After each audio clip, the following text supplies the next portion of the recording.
your 15-minute planning daily. So when you have 15 minutes, you can get your plan done daily for the week that is coming up. So you don't have to sit and crunch and get all of that done. There's several different ways to do it. I'm going to show you one that I think might be very helpful that you can use every week when you have your 15-minute opportunity. Whatever 15 minutes you want to pull this together. But let me show you what it looks like, and then you can kind of determine where your 15 minutes can be carved out throughout your day. So I'm going to come to the teach view, which is where our lesson plan is housed. I'm going to the week view. For me, I'm using information that I've seen over time working with teachers that you don't always get a chance to do all of the activities that are found within the information that you have already put on your study, right? I know that these activities have not been completed because there's no blue check mark to tell me that they have been leveled. So for me, when I am sitting down to look to start getting my lesson plan developed from next week, the first place I want to go is I want to utilize some of the resources that have already been added to a lesson plan that I did not get a chance to complete. With that in mind, this is where we can spend that 15 minutes for that day. So let's say we're starting with the week of September 15th. I want to plan for the week of September 22nd. There's nothing there, and I've started doing the same thing, and I want to show you how you can make this an easy way to populate your lesson plan moving forward. So now let's say we go to the 15th. We look at a mighty minute you didn't use. You have an intentional teaching experience that you didn't use. Neither did you use the one for outdoors. Let's just assume that, right? So we're going to come to the day and the date at the top. You're going to go to the three dots found right next door. Click on that, and it's going to ask you if you want to copy the day or update the day title. I want to copy the day because now I get a chance to look at the lesson plan for 9/15 and all of the resources that we just looked at before. But instead of pasting it to the next day, I want to paste that to the next week, and let's put it at the 23rd. So now any of the activities that I would like to move over, because I don't need to bring the entire lesson for that day over, I want to go to those specific activities that I did not get a chance to use. So we have a small group discovery mighty minute. We can pull that over here. We also have a small group discovery intentional teaching experience that we can pull over here as well.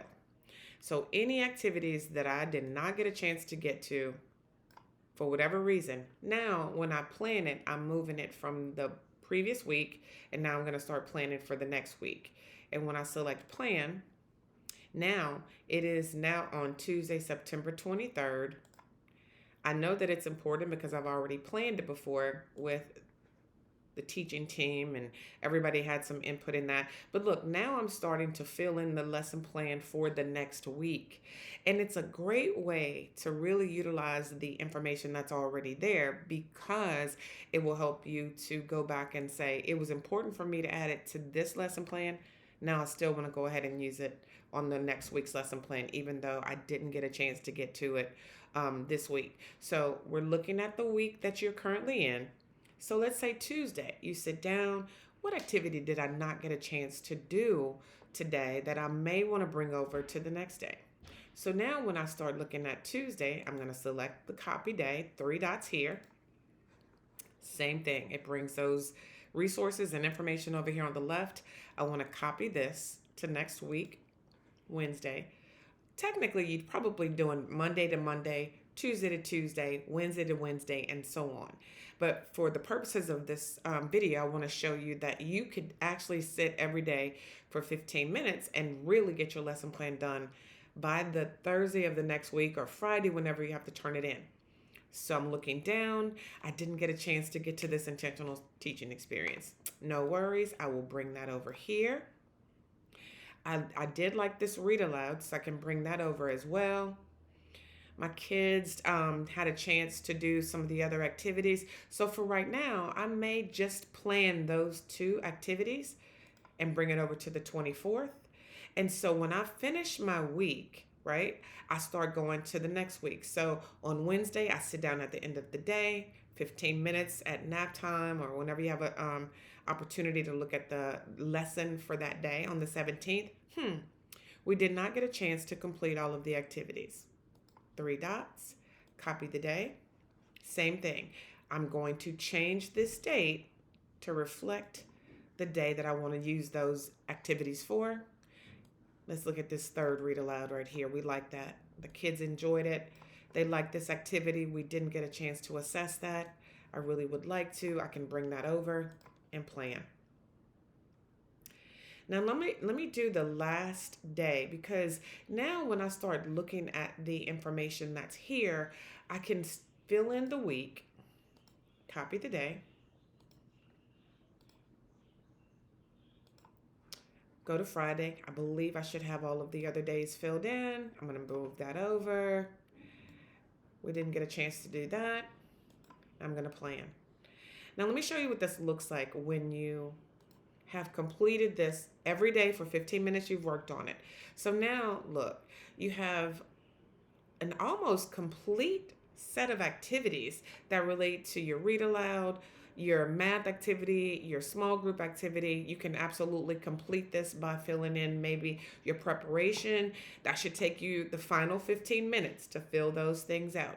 But now you have the bulk or the meat of your activities for the day, for that week, and you'll have an opportunity to complete that right before you turn that in. That should take, again, another 15 minutes. You go to preparation, then you can actually work on that.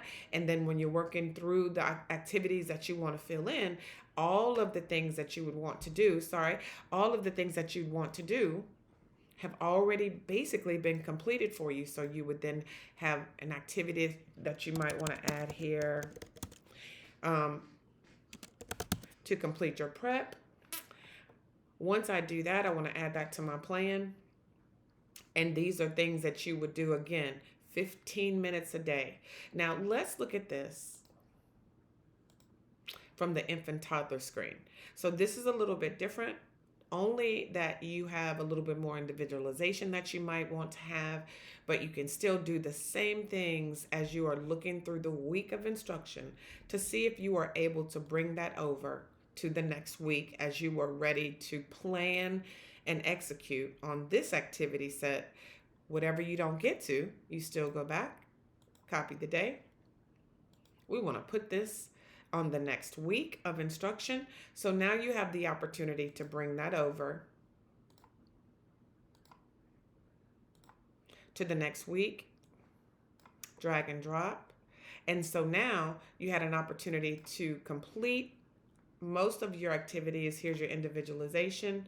Once you select plan, that too will bring you to the next week, and you're already starting to plan for the next week. So the first thing I would tell you is use the plan that you already have in place.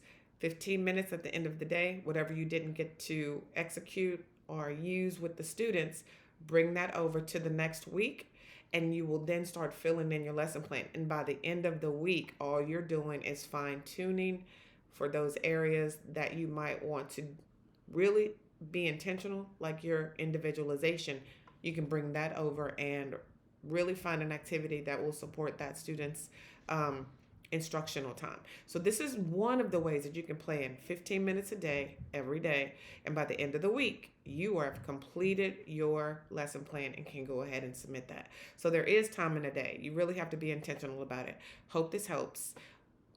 Let me know if you need any more explanation on this, but this is your 15-minute guide to lesson planning part 1.